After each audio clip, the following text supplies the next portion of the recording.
Hello everyone, today we are talking my top 10 underrated cards for 2024. Cards that I think are a little undervalued, a little maybe underplayed, but stuff that I like and I think is a good bang for your buck.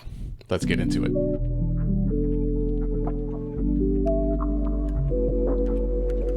Alright, as I said, these are cards, the top 10 cards that I think are underrated for 2024. These are all new cards, so no reprints here. We may do reprints after this. But these are just 10 new cards that I think are great and cards I think are worth a little more on the battlefield than maybe what their price tag suggests. So let's jump right into it.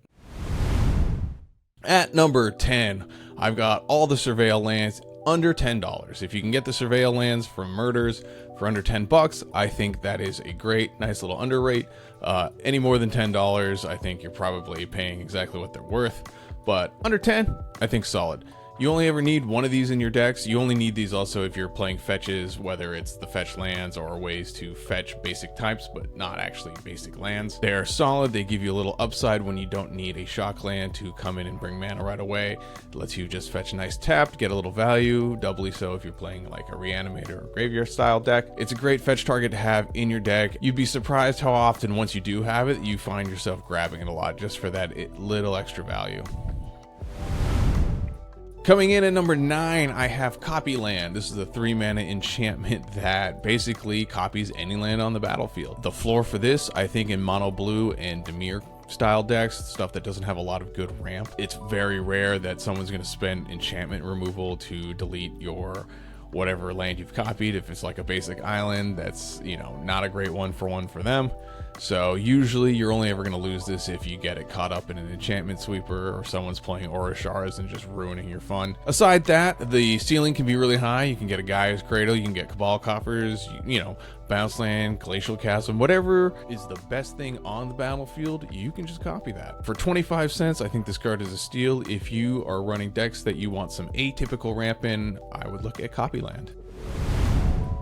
After that, we've got 6. This is a 3-mana 2/4 with some sneaky little reach on him, and when he ETBs, you mill 3 cards, put a land into your hand, and he gives all your non-land permanents in your graveyard retrace. So basically what that means is that you can discard a land from your hand, and any permanent in your graveyard you can just cast for whatever the cast cost is plus whatever land you discarded.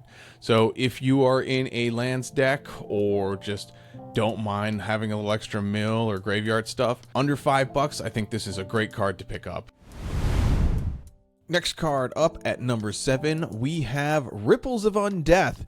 This is a $4 card, and I think under 5, again, that's kind of where I'm targeting for kind of an underrated card. This is an awesome draw engine in decks where you like filling the graveyard, or at least you don't mind filling the graveyard, because you have good amount of recursion, you've got ways to use it, delirium, etc, etc. If you want to both draw a card and also fill your graveyard, there is nothing better than Ripples of Undeath. It's a solid value piece. I think you can't go wrong playing something like this if you're looking for a sort of Phyrexian Arena style effect. Yeah, I can't go wrong with this one.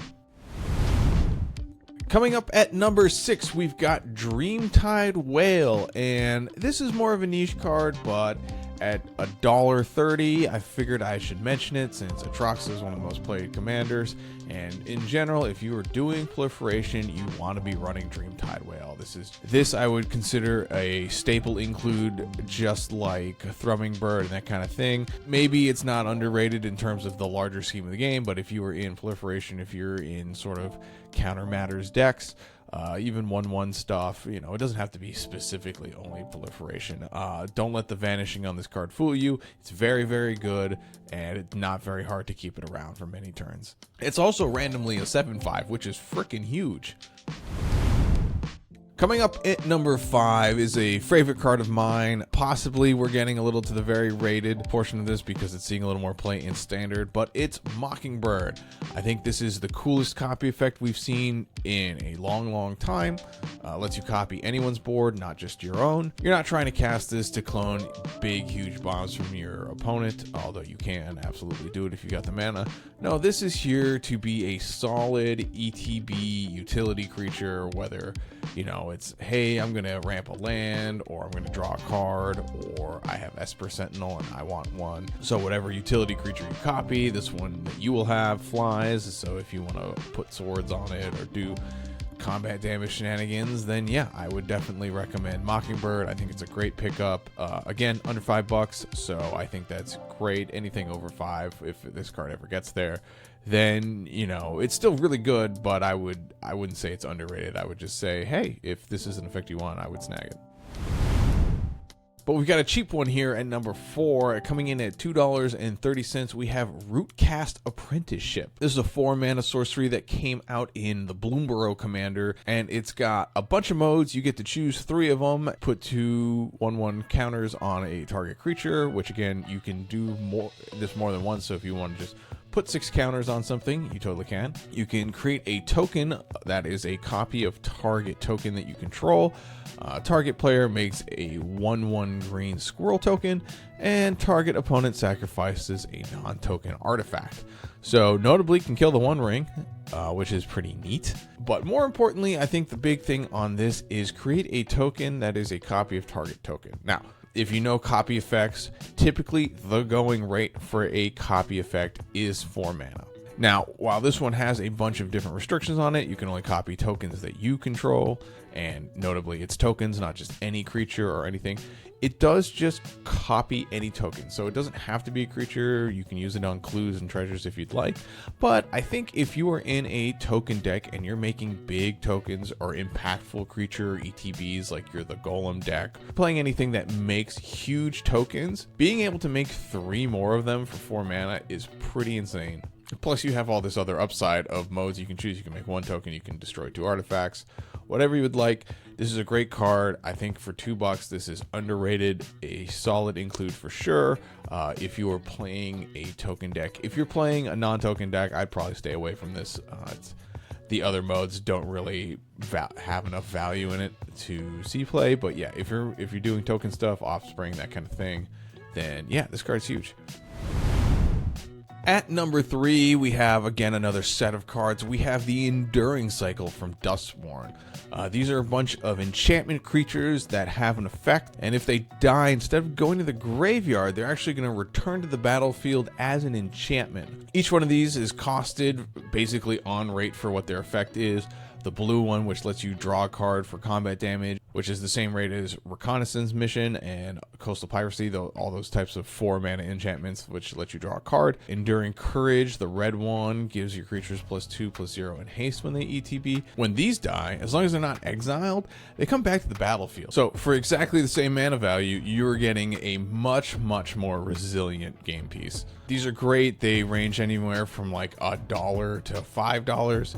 I think maybe even under 10. These are really, really good. If you want this effect, this is the best of these effect. They all do something pertinent to the game, so yeah, look these up. If it's an effect that you want, I would strongly consider picking these up, especially under $5. I think that's great. Card number 2 on this list, so we're almost getting to the end here, is Kykar Zephyr Awakener. What was described as a not broken or fixed displacer kitten.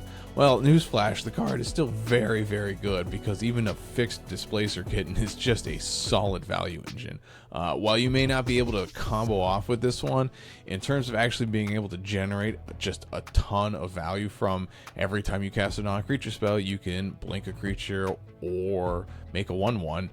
The only notable change here is that the creatures come back at the next end step, not right away, so it's more of a Yorion blink than it is just like a standard blink effect. But there is a little bit of upside here, because if someone does go to cast a board wipe, if you've got a bunch of cantrips in your hand or other spells to cast, you can just chain off a bunch of whatever's in your hand, cantrips, consider, opt, that kind of thing, and just bounce a bunch of your creatures until the next end step, let the board wipe hit, and then your creatures will all come back. So, you know, there's a little bit of a silver lining here, even though it's not just the broken combo button that is Displacer Kitten. This card only being 20 cents is crazy, and that's why this one is coming in at number 2. All right, and the number 1 card on my underrated list is Spinner of Souls. This is a 3-mana little spider guy. He's got reach, which is nice, but he is honestly really solid board wipe protection. Basically what he does is that when another one of your non-token creatures dies, You basically flip cards off the top until you find a creature card and put it into your hand. There's no limitations. You don't like, the only thing that does this is Heirloom Blade, and it has to be equipped, and the equipped creature has to die, and you have to get another creature of the same type as that creature. This card just lets you get any creature, doesn't matter what it is. The first one you rip off the top of the deck is what you get. You also don't have to equip it. It works on all your creatures as long as it's not specifically this card that's dying. It's also not a one or more creatures die clause, so if all of your creatures die while this is on the battlefield, this will see all of them, and you'll get to do this a bunch of times and refill your hand. This card is also sneakily good in anything that's like a sneak attack style deck, so you know, if you have sneak attack, which for a red mana you can put a creature into play from your hand and sack it at the end of turn, basically that creature will die, and then bing bang boom, you get to get a new creature to put into your hand that you can sneak attack later. 70 cents, 60 cents, I think this card is a steal. If you're doing that, you need a little board wipe protection, that kind of thing. You don't want to play heroic intervention for whatever reason. It's a cool little utility piece. Obviously you don't need to throw this in every deck, but in a deck where you're creature heavy or trying to do sneak attack things, this is awesome. This is a great little piece of extra good utility, good little bang for your buck value, so you can just keep your hand a little filled. A lot of times in creature-based decks, if you get board wipe, that's the end of the game. This kind of board wipe installation refills your hand, which is really, really nice. You can actually just get back into the game a lot quicker than if, you know, you just got Wrath of God and you're like, oh, well, no creatures for me. I guess I'll just go back to hoping I draw some. And that's it. Those are my top 10 underrated cards for 2024. Hope you like the list. Let me know in the comments what your underrated card of the year is. The criteria I used was rares or mythics that came out this year. No reprints. Use whatever criteria you feel like. It's your comment. You can do what you want. Otherwise, we're going to be doing a few more of these rating things. I'm going to probably do a reprint one. We may do top commanders, that kind of thing. You know, if there's something you're interested in seeing metrics wise, let me know and I'll try and answer it. Anyways, see you guys in the next one. Bye.